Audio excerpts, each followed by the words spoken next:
Olá a todos, meu nome é Bruno Ferreira, eu estou aqui com o Lucas Christian e nós dois vamos apresentar a disciplina de pré-cálculo com o professor Leandro Bevlac. Muito bem, pode se apresentar, professor. Pode me apresentar como assim o meu nome? Então, assim, falar alguma coisa sobre o senhor, como é a sua matéria, a sua disciplina.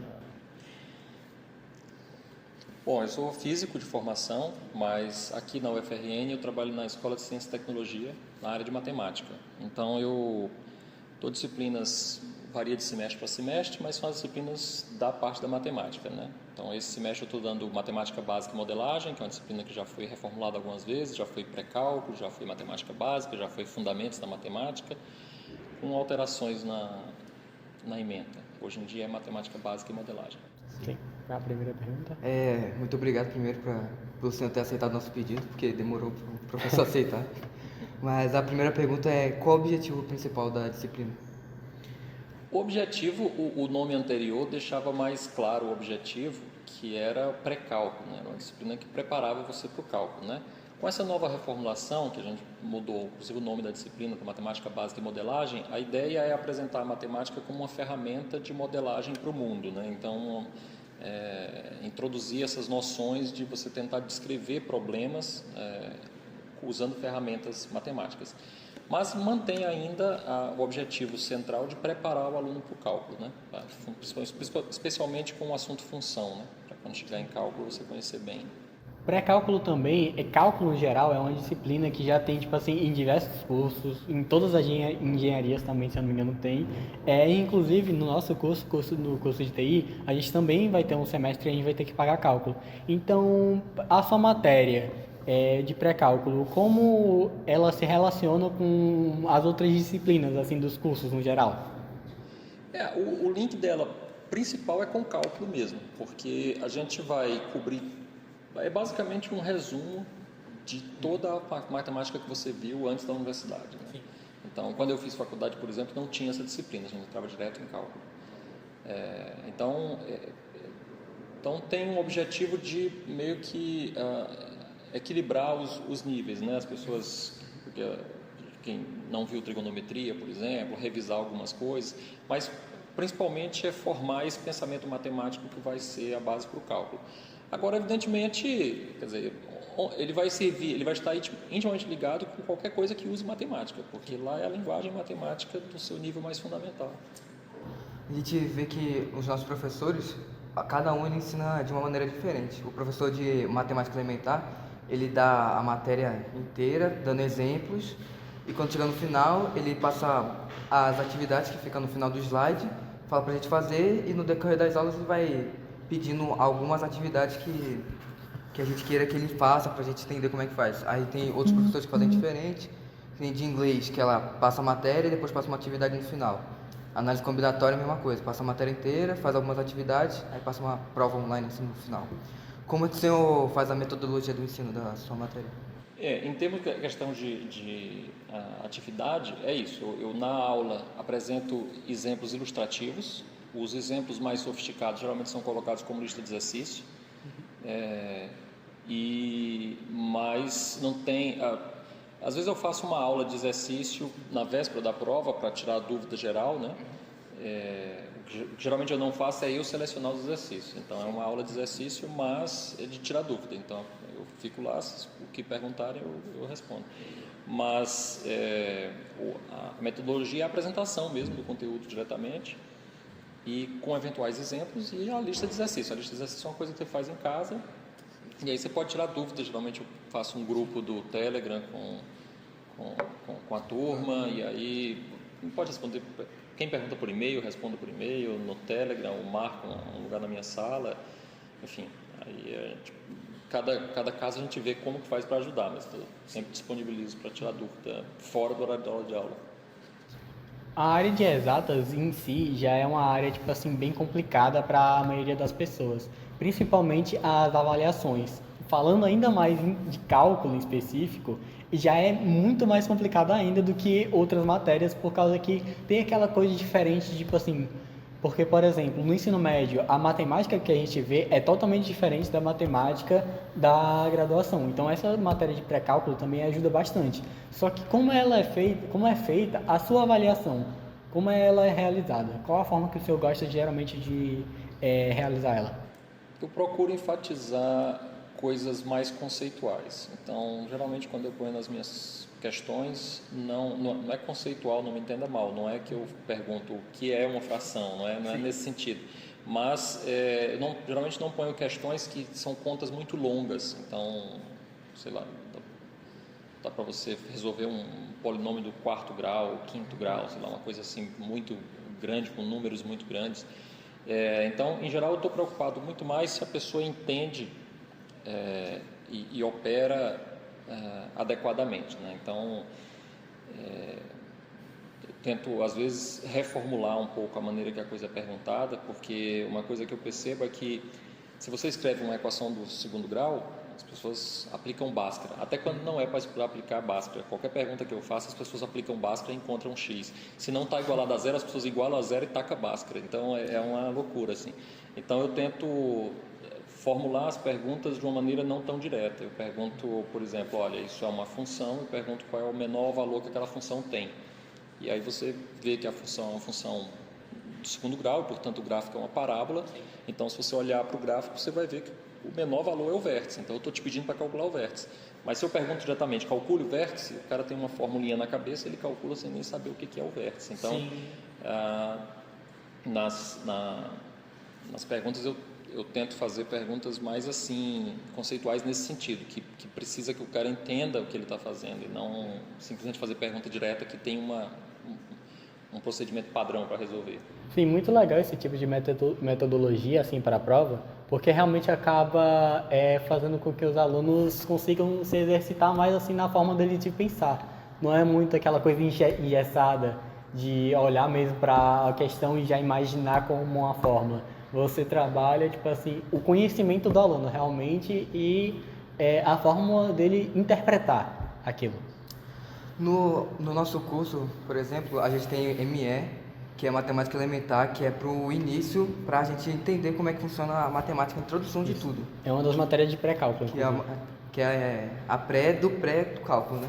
O senhor, qual a importância que o senhor acha da sua disciplina para a formação profissional do indivíduo que está fazendo? Inclusive da maneira que eu apresento tento conduzir a disciplina, por ser uma disciplina de revisão, eu vou estar lá reensinando como é que se soma fração, reensinando como é que você divide polinômios e tal.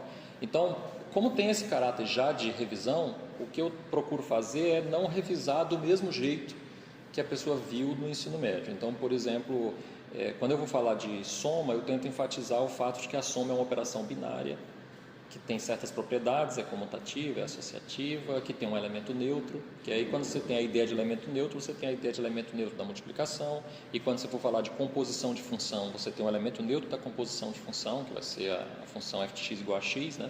Então, a ideia de inversa de função, por exemplo, ela aparece como uma consequência natural de toda essa estrutura. Tentar focar não em simplesmente revisar o procedimento das coisas, mas o significado das coisas. Eu tento enfatizar bastante, por exemplo, o caráter abstrato da matemática, né? Você discutir porque muitas vezes pensa, que eu acho que é uma coisa que às vezes atrapalha um pouco o entendimento da matemática, porque as pessoas têm um discurso muito de que eu quero visualizar isso, como é que eu faço para visualizar isso? E, bom, tudo bem, é importante visualizar, mas eu acho que em algum momento você tem que, é como se fosse uma muleta, em algum momento você tem que aprender a tirar o visualizar, porque quando você for para um curso mais sofisticado, quando você estiver trabalhando com álgebra linear, você vai trabalhar com um espaço de 50 dimensões, um espaço vetorial, e os vetores não são nem setas, são uma coisa abstrata. Então, se você a vida inteira só conseguia entender um conceito quando alguém achava um exemplo legal, pô, professor legal, desenhou um quadradinho, fez não sei o que, eu conseguia entender muito bem a fórmula de Bhaskara, só que aquilo ali pode ter sido bom naquele momento, mas em algum momento você tem que fazer o processo de abstrair, tentar entender os números não como sendo uma coisa visualizável, mas como uma coisa abstrata. as operações como sendo coisas que você faz com números, e números são simplesmente coisas que estão num conjunto que tem determinadas propriedades, que satisfaz determinadas propriedades. Então eu tento trazer essa visão da matemática como uma coisa muito mais construtiva também. As coisas são como são por causa de escolhas, né? Então, por exemplo, por que qualquer número elevado a zero é 1? Não é, quando você pensa em potenciação, em geral, 2 ao quadrado é o 2 multiplicado por ele mesmo 2 vezes. E aí, 2 elevado a zero não pode ser o 2 multiplicado por ele mesmo 0 vezes. Então, aí falha essa coisa da visualização. Por que 2 ao quadrado, 2 elevado a zero é 1? Então, tem toda uma série de procedimentos que você faz, você tem certas propriedades que você quer manter, então você postula aquilo lá porque faz sentido, porque não entra em contradição, porque é consistente com as propriedades que você colocou. Então, eu tento enfatizar essa maneira de ver a coisa, porque eu acho que vai ser útil para qualquer outra coisa, porque ensina você a meio que se distanciar um pouco do procedimento em si, mas meio que pensar sobre o que você está fazendo num cenário mais geral, né? Isso, inclusive, de você meio que pegar, tipo assim, querer aprender algum assunto só vendo um exemplo visual, assim, que o senhor mencionou, eu vejo como sendo um problema de muitas pessoas, inclusive meu, e tipo assim, que passou o ensino médio a vida inteira só meio que colocando um band-aid numa ferida. No caso, fazendo o quê? Vendo aquele problema matemático e ao invés de realmente pegar na raiz para tentar entender aquele problema, você só via ele de uma forma superficial para você conseguir, tipo assim, entender alguma coisa, ou se não decorar alguma fórmula, e parece que você conseguiu entender aquilo, porque você conseguiu resolver alguma questão que tem aquele problema, mas a realidade é que você não conseguiu entender realmente aquilo que aquele problema quer te passar, tipo assim, aquilo realmente que aquele problema significa, como o caso que o senhor falou, de zero elevado, qualquer número elevado a zero é 1, sendo que você sabe que isso é verdade, só que não sabe explicar o porquê. E outra coisa também, a matéria de pré-cálculo, ela é uma matéria muito fundamental, assim, mas existe algum pré-requisito para você cursar pré-cálculo? Realmente é uma das matérias básicas mesmo? Ela é a matéria de entrada, os calouros são automaticamente matriculados nela, então o pré-requisito é passar no vestibular. Tem também, a gente sabe que pré-cálculo já é uma introdução para uma matéria que é muito difícil, que é cálculo. E a gente, no nosso curso, tem o ME, que mesmo sendo a matemática elementar, que é a matemática básica, ainda assim tem parte que é muito difícil, e também GE, que é geometria euclidiana, que também tem parte que é muito difícil. Inclusive o professor recomenda alguns livros de apoio para a gente ir pegando durante o curso. O senhor, ele recomenda algum livro de apoio, algum outro apoio para o aluno? Não, eu tenho dificuldade, para esse curso em particular, de pré-cálculo, eu tenho dificuldade de achar livros, assim, tem poucos livros de pré-cálculo, e a abordagem que eu tento seguir, que é essa que eu falo de focar é uma espécie de pré-cálculo, mas um pouco mais avançado, assim, tentar entender. E eu não acho um livro muito adequado, então em determinados assuntos eu cito algumas referências, mas o livro que eu adoto no curso é o da coleção Shawn, porque normalmente os livros da coleção Shawn, não sei se vocês conhecem, né, mas é uma coleção, então Shawn é o nome da coleção, mas cada livro tem um autor diferente. Então tem o livro da coleção Shawn de todos os assuntos, tem de cálculo, tem de probabilidade estatística, tem de mecânica quântica, tem de tudo. E a ideia da coleção Shawn é a seguinte: o conteúdo ele é inteiro revisado em coisa de 2, 3 páginas, assim. É muito rápido, ele diz, olha, isso é assim, isso é assim, isso é assim, é meio que bem listado, assim. E depois tem exercício, cada capítulo tem, sei lá, 15, 20 exercícios resolvidos, em que a solução toda é feita, e depois tem mais uns 40, 50 exercícios que tem a resposta, diferente dos livros que normalmente ou tem a resposta dos ímpares ou tem a resposta dos pares, né? Nele tem a resposta de todos, fora esses outros 15 ou 20 que não só tem a resposta, como tem a resolução. Então, é um livro que normalmente não é usado como livro-texto, porque ele é um livro que, ele não, para quem está aprendendo o assunto, ele é muito ruim, porque ele só resume, ele praticamente só lista as fórmulas. Então, ele não explica muito bem as coisas.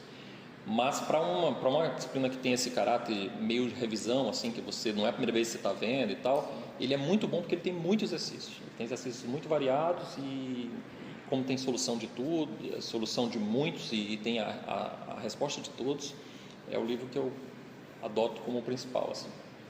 Sim. Na faculdade também, principalmente, nos primeiros períodos, você tem aquele desnivelamento muito alto entre os alunos. Tem muitos aqueles alunos que tiveram uma base péssima, que conseguiram passar raspando naquela matéria, naquele curso, conseguiram chegar lá, mas tipo assim, tem uma base péssima, que não sabe muita coisa, enquanto tem aqueles alunos já, que eles têm uma base boa, eles sabem de muita coisa, só que mesmo assim enfrentam algumas dificuldades. E também tem aqueles que não enfrentam nenhuma, né? Aqueles que realmente já passam sabendo das coisas. Só que dentre esses dois grupos, as pessoas que conseguem passar no curso e vão para essa matéria de base, né, que é a matéria de pré-cálculo, qual o senhor acha que são os desafios mais comuns enfrentados tanto por aquelas pessoas que têm basicamente zero base, que não sabem de quase nada, como também aquelas pessoas que sabem de alguma coisa ou outra, mas às vezes acaba atrapalhando porque são conceitos meio errados e elas acabam pensando que sabem de alguma coisa, mas na verdade não sabem de nada. Então, como é assim os desafios enfrentados por elas, que o senhor enxerga assim? Bom, o pessoal que não sabe, assim, que tá muito ruim, os desafios são os piores, porque é muito curto, é um semestre para você rever toda a sua vida de matemática. Então, você entra na faculdade com 18, 20 anos de idade, quer dizer, quanta matemática você já viu? Você vai revisar tudo em 4 meses. Então, para quem tem lacunas muito grandes no conhecimento, acho improvável que o curso de pré-cálculo resolva. Agora, tem essa coisa que você falou, que esse curso, eu acho particularmente um curso muito difícil de ministrar, porque num outro curso, mais na frente da faculdade, você tem um controle maior do que você vai revelar ou de como você vai revelar a informação. Então, tem determinados preconceitos, maneiras de ver as coisas que eu acho problemática, que vou dar problema para frente. Então, quando eu vou apresentar o assunto, eu escolho não apresentar daquele jeito. Eu tento por um outro caminho que eu acho que vai ser mais útil no futuro, de você entender e tal, vai ter um entendimento mais profundo. O problema é que com o pré-cálculo é muito difícil fazer isso. Então, para dar um exemplo, para fazer um gráfico de uma função do segundo grau, que você faz? Você já aprendeu a usar a Bhaskara para achar os zeros, você tem uma formulinha para achar o vértice, você sabe que o coeficiente do x quadrado é para cima ou para baixo, então você acha onde é que cruza, você acha onde é que é o vértice e você esboça a parábola. Então, digamos assim, é muito fácil fazer desse jeito. Mas a pergunta é, por que você faz isso? Ou como é que você faz isso? Ou por que a fórmula é aquela? Por que o vértice é aquele? Por que você botou daquele jeito? Então, quando eu vou ensinar esse assunto, o que eu faço é o seguinte, eu simplesmente pego o x ao quadrado e vou substituindo valores mesmo e me convenço que ela tem aquele formato. Então, eu digo o seguinte, se eu pegar o x ao quadrado e subtrair 2, o que vai acontecer com o gráfico? Você vai ver que o gráfico inteiro vai descer. Se você trocar o x por x menos 2 ao quadrado, né, ficar x menos 2 ao quadrado, o gráfico vai inteiro deslocar para a direita. Então, a parábola ela pode ser deslocada para a direita, para a esquerda, para baixo, para cima e pode ser emborcada.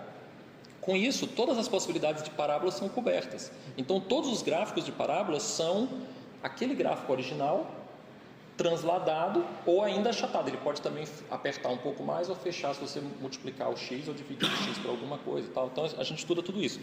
Agora, voltando para a questão dos alunos. O que dificulta nisso daí é porque quando eu começo a ensinar isso, na hora que eu digo, olha, o gráfico, por exemplo, vamos fazer o gráfico de x menos 2 ao quadrado. Então quando eu digo, olha, aqui você percebe que ele está em... Sempre tem alguém que diz assim, professor, mas eu não posso só calcular ali onde é que cruza o eixo x? Então, isso dificulta muito porque o cara ele bloqueia a cabeça dele de um jeito que ele não recebe a nova informação. E assim, você poderia dizer, mas se ele já sabe, só que o problema é que a gente observa, convivendo, conversando, que não sabe realmente. Se você pergunta, onde é o vértice? O cara sabe dizer, menos b sobre 2a. Mas você diz, por que é menos? De onde é que vê esse menos aqui? Não, porque tem da fórmula, entendeu? Ele sabe encontrar a Então, resposta, não isso. sabe explicar porque é assim. Então, falta um pouco dessa compreensão. E outra coisa, quer dizer, para uma parábola, você se vira bem. Mas e quando é uma exponencial? Exponencial de x menos 2, alguma coisa. Como é que você faz o gráfico da exponencial? E quando é logaritmo? Logaritmo natural, que você não sabe substituir ponto. Porque a gente está tão viciado a substituir ponto. Como é que você faz o gráfico de uma função? Você substitui ponto. Então, quando aparece lá um número de Euler, e você vai substituir ponto, quanto é E ao quadrado? Como é que eu boto aqui? Se eu não tiver calculadora, eu não sei fazer. E quanto é o logaritmo neperiano de 5? Então a minha dificuldade é, para quem sabe fazer a parábola de outro jeito, eu preciso que você me dê um voto de fé, dizer o seguinte: olha, eu sei que você sabe, fica com o seu conhecimento, mas vamos aprender um jeito diferente, que esse jeito diferente, quando você for trabalhar com logaritmo, quando você for falar com exponencial, quando você for trabalhar com trigonometria, vai te ajudar. Mas é muito difícil que entre esses alunos que já sabem, que eles acertam todas as questões que perguntam sobre parábola, porque se esses conceitos de translação de gráfico e essas coisas mais sofisticadas, se eu for ensinar isso usando como exemplo um gráfico exponencial, que é onde isso daí vai ser mais útil, vai ser muito mais difícil de entender do que numa coisa tipo uma parábola, que a parábola é muito facinho de você visualizar, de você resolver, de você substituir valores. Então, tem essa dificuldade, aí tem o pessoal que não sabe nada, nesse sentido é bom, porque ele está ali e ele vai acompanhando, você consegue construir, né? Você tem uma dificuldade de ensinar as coisas, mas uma dificuldade maior é de trocar um conceito. Se você já aprendeu de um jeito, é muito difícil você ensinar a pensar de outro jeito, o tal do passar para o outro lado, ou cortar, né? Corta os dois, corta 2 aqui, corta 2 aqui. Aí você fala, não é assim e tal. O pessoal pode até aceitar isso, mas aí, quando aparece o logaritmo, por exemplo, professor, mas aqui, para onde é que foi o log? Eu falo, mas aqui está exponencial. Corta esse 2 com esse 2, mas o log vai para onde? Não tem que cortar, ninguém corta nada, entendeu? Nunca teve cortar. Então, eu enfrento muito essa dificuldade do pessoal que já tem um conhecimento, que é um conhecimento falho, como você apontou às vezes, e você não consegue reformular aquilo porque o cara já sabe fazer. Então, se ele já sabe fazer, qual que é o ponto em eu aprender outro jeito que parece mais difícil? Porque de fato é mais difícil. Se você já sabe, né, vai ser mais difícil o outro jeito. É aquilo, né? Porque, por exemplo, às vezes é mais difícil você destruir um conhecimento que a pessoa já tem para construir um novo do que já pegar do zero, assim, construir um... Porque uma vez que a pessoa já tem uma espécie de preconceito formado, que a pessoa aprendeu a pensar de um determinado jeito, que funciona, mas ele é mais dificilmente aplicável a outra coisa. Um outro exemplo também, um exemplo mais simples, MMC. Todo mundo sabe, eu calculo MMC e tal. O problema é quando você vai para a letra, quando você tem expressões algébricas, você não adapta o MMC tão facilmente, é mais difícil você ver qual é o MMC. Então o que eu faço? Quando eu trabalho com número, eu não faço o MMC, eu fatoro as coisas e procuro ver quanto que eu tenho que botar em cima e embaixo em cada fração para os denominadores ficarem iguais, porque é o procedimento que você vai fazer quando você estiver trabalhando com expressões algébricas. Só que aí quem já sabe fazer o MMC sempre tem aquela coisa: professor, posso fazer pelo MMC? Poder pode, mas aprende desse jeito também, que vai ser útil depois. Indo nesse mesmo caminho de falar dos alunos, a gente sabe que existem diferentes alunos que eles aprendem de diferentes formas. Na nossa própria sala tem algumas pessoas que já vão na aula, já sabem o que fazer, já pergunta para o professor e pronto, já sabe o que fazer. O senhor acha que existe um perfil ideal para o aluno para entrar na sua matéria?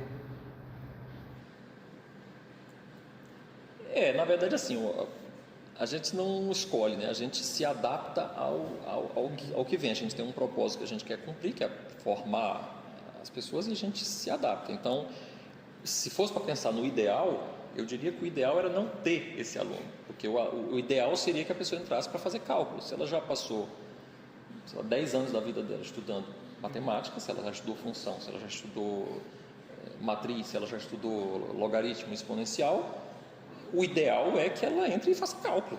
Então, idealmente, não era nem para ter um aluno de pré-cálculo, era para entrar para fazer cálculo, porque você vai aprender uma coisa diferente.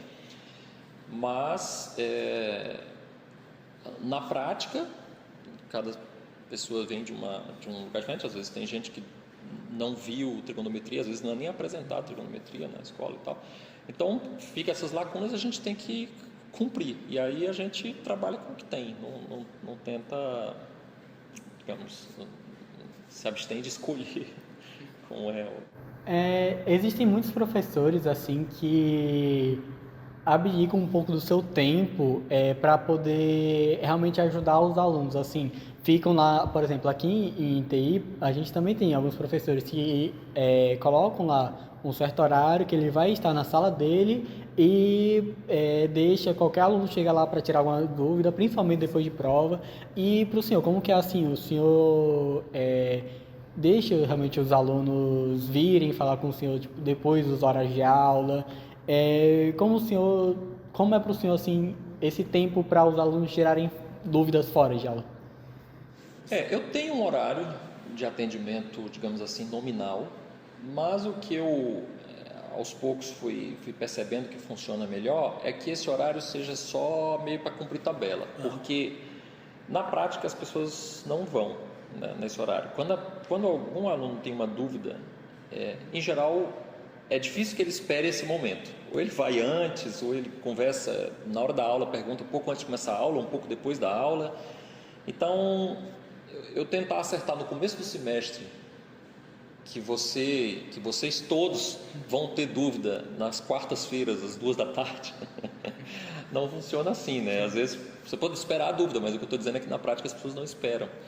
Então, assim, eu boto um horário de atendimento, mas o que eu faço? Como a gente tem esse grupo no Telegram, então, portanto, as pessoas podem entrar em contato, inclusive no privado comigo, eu deixo totalmente aberto para isso. As pessoas me escrevem, quem quiser pode escrever por e-mail também. Geralmente depois da aula eu fico um pouco também para tirar dúvida e tal. Então, assim, aí quando as pessoas entram em contato pelo Telegram, eu primeiro tento responder em poucas palavras. Se não der, eu mando o áudio. Se não der, eu faço a conta e mando a foto. Se não der, eu faço um vídeo. Já teve situações, inclusive, que eu fiz um vídeo, era uma pergunta tão sofisticada que eu tive que fazer um vídeo e editei o vídeo porque ficou muito longo, então eu tive que dar uma ajeitada tal, e mandei o vídeo editado. Eu produzi um vídeo inteiro para responder uma pergunta. Pode acontecer. Então eu sempre digo para eles, olha, você não vai ficar sem resposta, então eu só preciso que você vença. Aí, se você não pode um horário, pode outro horário. Se você não tem, só pode por e-mail, nem que seja carta, vai demorar a chegar, mas o que você puder fazer, eu vou tentar responder do jeito que der. A dúvida realmente soma da pessoa. Eu vou tentar fazer isso. Aqui na UF, a gente percebe que cada professor tem um jeito diferente de avaliar como é que o aluno está indo durante a matéria para ter a aprovação dele. Por exemplo, na aula de inglês, a professora passa uma atividade valendo 1 ponto e no final vai ter a prova que vale 7 pontos. Em português, a última atividade que ele passou foi para a gente fazer o currículo Lattes e mandar para ele. O senhor tem algum critério diferente para fazer essa aprovação? Não, eu faço o tradicional mesmo, eu só prova. Especialmente por ser uma disciplina mais básica, se você passa alguma coisa para fazer em casa, realmente não tem como saber se a pessoa fez, ou se entende ou tal, não tem. Então é um esforço que eu não tento rastrear. Tem gente que fala, não, tem que entregar manuscrito, tem que não sei o quê, ou depois você pode fazer uma entrevista pessoalmente com as pessoas, mas eu faço só a prova tradicional. O que muda, mesmo fazendo prova tradicional, o que muda entre perfis, né? E eu faço questão de dizer assim, não é que tem um certo e outro errado, são só maneiras diferentes de pensar. Por exemplo, eu falei que na minha prova eu tento fazer questões mais enxutas, que se você sabe fazer, você faz muito rápido, se você entende, porque são contas pequenas. O problema é que, como é formulado de uma maneira diferente do que você está acostumado, você tem que realmente entender. Então, às vezes, você tem que pensar um pouco. Então, geralmente, as minhas provas são de um tipo que se você souber, você faz muito rápido mesmo. E se você não souber, você pode demorar o tempo todo, porque você tem que pensar ao vivo, você tem que pensar durante a prova. E já tem outra abordagem, né, que são aquelas provas mais trabalhosas mesmo. Então, tem um colega meu que fala, eu falei, não, eu penso o seguinte, o aluno estuda quando ele faz a prova, quando ele faz a lista. Na prova, ele vai só mostrar que ele estudou. Então, se o cara deixar para pensar na hora da prova, é impossível terminar a prova. Porque eu, quando faço a prova, demoro quase 1 hora, porque a prova é trabalhosa mesmo. Então, você pensa em casa, treina em casa, lá você vai, digamos assim, só se apresentar, você já fez o treino antes. Então, eu não digo que um seja melhor ou outro, são duas abordagens diferentes, eu digo apenas que o meu perfil é mais essa prova que ela é ao mesmo tempo curta, mas pode ser longa porque você vai pensar durante a prova. Não tem, o preparo para ela anterior não é um preparo tão direto. O senhor costuma fazer muitas listas assim, para os seus alunos treinarem, exercitarem? Sim, tem a lista de exercícios, não sei dizer se muito. Como eu falei, o livro que eu uso é um livro de muitos exercícios, né? Talvez até mais do que o pessoal de fato faz.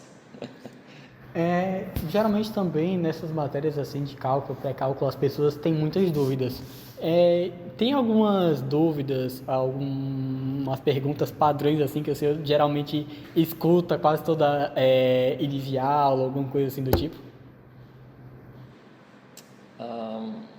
Não me ocorrem as dúvidas, o que me ocorrem são os erros. Tem os erros que são muito comuns, tem alguns erros que são muito, muito comuns, por exemplo, e aí são coisas de operação básica, né? Quando você tem, por exemplo, raiz de A ao quadrado mais B ao quadrado, você tenta tirar esses quadrados, né? Então, tem alguns erros que são bastante comuns, mas assim, nenhum que destaque, mas tem uma série de erros como esse que eu citei que são de operacionais mesmo, que são bastante comuns. Muito bem. Então, você tem mais alguma pergunta assim para ele que gostaria de fazer? Só uma, que você falou que o senhor é professor de física, né? O senhor se formou em física. Formação em física, mas acabou indo dar aula de pré-cálculo. Como é que foi essa diferença?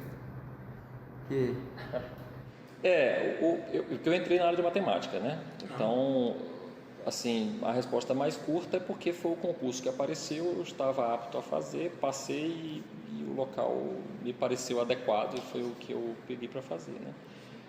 Mas a minha relação sempre foi mais com física mesmo, inclusive eu nem gostava muito de matemática. Tem uma frase que eu gosto de dizer assim, que a postura do físico com relação à matemática é a mesma postura do ladrão com respeito ao Código Penal, só tem que saber o suficiente para não ser pego. Então eu usava essa frase para mim, assim, mas depois ainda no doutorado eu aprendi a apreciar a matemática e gosto da matemática. Agora sim, o fato de eu no final das contas, ter virado professor de matemática, aí eu acho que foi uma piada de Deus, assim, ele achou que seria engraçado. Eu que sempre tratei a matemática como um mal necessário. Eu já vi muitos matemáticos e professores de matemática, assim, realmente, tipo, começam a sair em química, em física, em alguma outra área, assim, das exatas, e odiando matemática, e daí em algum momento da vida deles tem um estopim que eles pegam e vão para matemática. Uma coisa também que eu queria perguntar, quanto tempo mais ou menos, assim, o senhor dá aula de pré-cálculo? Só antes, deixa eu só corrigir uma coisa, eu não odiava matemática. Só não gostava, eu só achava que eu tratava como uma ferramenta. Então, o que eu não apreciava na matemática era a beleza da matemática pela matemática. Então, a matemática para mim era uma ferramenta para usar na física. Aquela coisa de você fazer uma demonstração que justifica por si mesmo, você tem uma construção teórica que não se aplica a nada, aquilo ali eu não via sentido. E agora aprendi a apreciar e tento passar isso para os alunos dos pré-cálculos, porque eu acho que é importante. Hoje eu acho que é importante essa visão, esse rigor da matemática e tal. Bom, na SCT a gente varia muito, né? A gente pede as disciplinas de acordo com os horários, de acordo com a disponibilidade e tal, então varia. Por exemplo, pré-cálculo especificamente, eu estou dando esse semestre e só. Assim, semestre passado eu dei cálculo 1, no semestre anterior eu dei álgebra linear, então já dei outras vezes pré-cálculo, mas não é uma coisa, não estou há bastante tempo na mesma. Depois que mudou, que virou matemática básica e modelagem, é a primeira vez que eu estou dando esse curso. Muito bem, então acho que é isso mesmo. Muito obrigado, professor, pelo seu tempo. Valeu.